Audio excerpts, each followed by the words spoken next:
Have you ever walked into somebody's home and right away you could tell that their life was in shambles just by the way that their house looked? Maybe there was clutter, maybe there was things on the floor, laundry that hadn't been done, dishes in the sink that still need to be washed, and you can just tell that they haven't done anything for themselves or their home in a good while. So in this video, I'm going to talk about what I think is one of the first steps to personal development, and that is setting a goal of cleaning your house, and this is why. I've been dreaming for too long. I've been dreaming. Hi guys, this is John Geyer. I'm a life coach with Do One Spark TV. And in this video, like I said in the intro, I'm going to talk about why cleaning your house should be step one to your personal development goals. I think a lot of times we, maybe when we fall off the rails a little bit or we get into some kind of stress, we don't really want to take care of ourselves. And I think the biggest way that this is visible is in the condition of your home. Like I said, I think we've all had that person in our lives, whether it was a family member, a friend, or just somebody we had to, for some reason, go to their home. But you can tell when you walk in where they are at with their lives based off of their home. I think, and also what their intentions are. If you've got somebody who doesn't really want to do laundry or does the bare minimum to get by, then sits on the couch to watch Netflix and maybe play some video games, that laundry's not getting done. And it just sits there and sits there. And then before you know it, laundries end up in the bedroom, it's in the living room, it's in the laundry room, laundry is everywhere. And you can tell right away that person doesn't care about themselves based off of their wardrobe, being clean, and the tidiness of their home. So step one for me in personal development is figuring out a way to clean your house. And I mean put some honest effort into it. I mean start and spend all day if you have to clean your house. It makes things a lot better because once the house is clean, I guarantee you're going to feel better about yourself than you did the night before. Another thing about cleaning your house is you get to really organize things. This doesn't mean throw stuff underneath the rug. Doesn't mean throw stuff in the closet. If something doesn't bring you joy in your life, get rid of it. If you have duplicates of something, get rid of it. Okay? There's no reason to be halfway hoarders. Okay? So once you've gone through and you've cleaned out your house, I promise you that the following day when you have to go to work and you get back from work and you walk into your home and it's exactly as tidy and as clean as you left it, you are going to feel great about yourself. You're going to feel good about the environment you're in, and it's going to be and set you up for more positivity in your life. I promise that. Now, some people's standards of cleaning the house is different than others. Let's face it, some people have kids, some people don't actually have a nice home. You've got to work with what you have, and you got to do the best you can.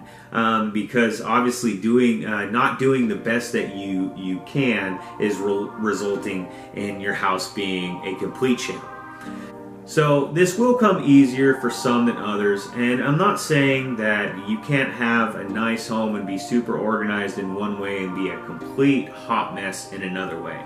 But what I'm saying is probably 9 times out of 10, a reflection of the condition of your house is a reflection of what's going on in your life, not only emotionally, psychologically. This is an easy way to get yourself forward onto a new path. The trick is once you've cleaned your house, you need to identify reasons for why it got that way in the first place. A lot of times I am just tired, and I'm sure that's a big excuse for a lot of people, is being tired. Or you cook dinner, you spend the time cooking dinner, and you guys eat, and then after you're all done, you just throw the dishes into the sink. Nobody really has the energy to do the dishes after they're done eating. Okay, this is just something you're going to have to get over, and you're going to have to figure out why you don't have the energy. This is about problem solving, okay? And to problem solve, you have to look inward to figure out why, okay? I found that honestly, if I'm tired, there's normally a reason for it. Say I work 12-hour shifts, so if I'm tired after a 12-hour shift, yeah, some of it has to do with working that actual 12 hours, but also some of it has to do with what I did the night before. If I'm having to wake up at 4 o'clock in the morning to be to work at 5:45, am I sleeping enough? Am I staying up until 10 o'clock, 11 o'clock at night? Or am I going to bed at 8 or 9? Because that's what I need to do to perform well at my job. Not only that, but once I get home, I'll still have energy to do the rest of the things I need to do.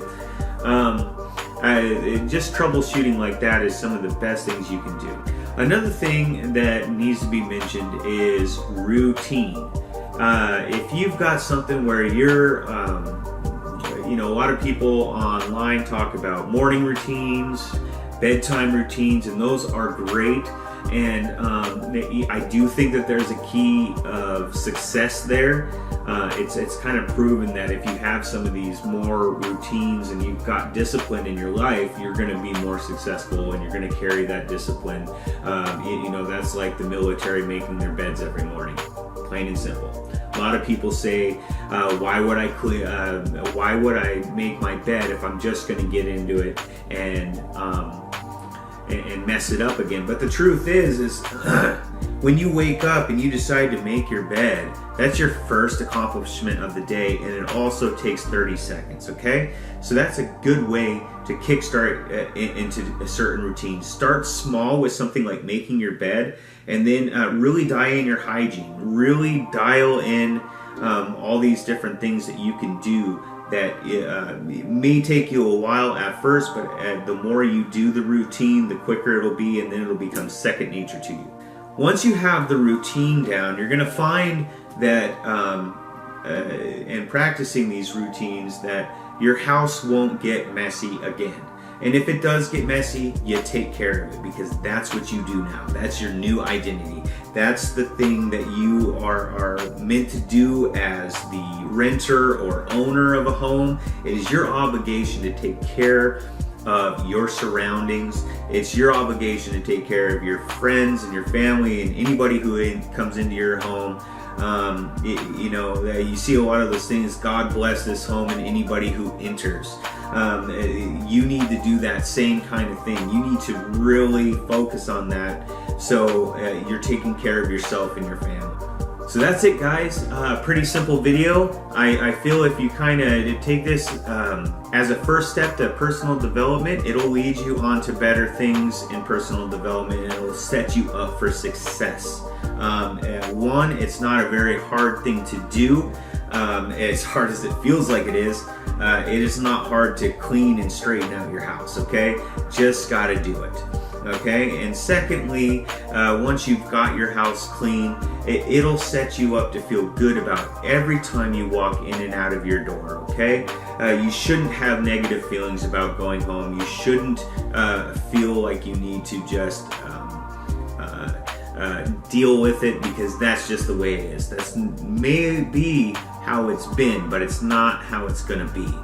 And third, by doing this and staying on track with your routines and what it takes to keep your house clean, it'll teach you skills to come up with other routines in your life to fulfill those other goals, whether it's fitness, whether it's your career, whether it's going to school. I mean, I figure if you can't have the time to clean up your home and make sure it's nice, what makes you think that you're gonna study for a test and do well at it? You can't even prepare your house, let alone studying. I'm not saying you can't do it. I'm sure there are people who have a nasty house but are able to get a B on a test. I'm not saying that's impossible. I'm saying for you, somebody who is struggling, somebody who is seeking out personal development, chances are if your house is a mess, taking a test is going to be a mess.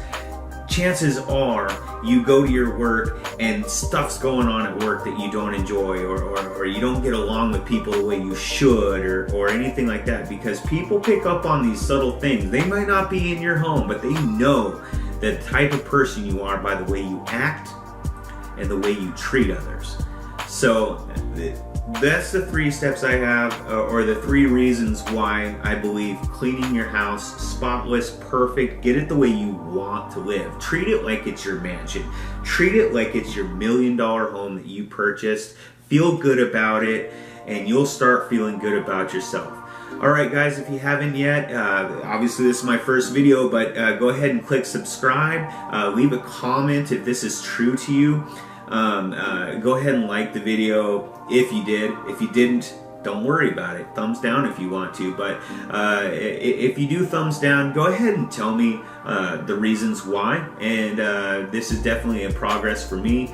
And I'll progressively be getting better at this, whether it's my speech, whether it's my thoughts. Maybe I'll start writing, but the videos will get better. So until next time guys, take care. I've been dreaming.